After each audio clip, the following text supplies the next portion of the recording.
लो जी सत श्री अकाल की हाल आ सारे भरावां दा।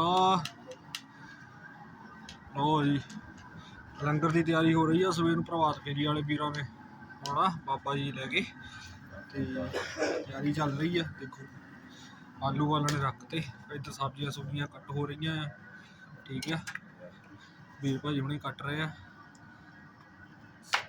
इस वीर भाजी हुणी पक्के अपने। ठीक है इस वीर की चलना हाँ चाह पकौड़े और बस लच्छे लच्छे वाले ब्रेड लच्छे वाले ब्रेड। ठीक है जी सवेर नूं बाबा जी दे चलाए जाऊगे ते बाकी तुहाडे सामने ही तैयारी कर रहे हैं हौली हौली। ठीक है ते बाकी सारिਆਂ ਨੂੰ प्यार भरी सत श्री अकाल। हौली हौली तुहानूं दिखाली जावांगे की हो रहा आ। ठीक है जी।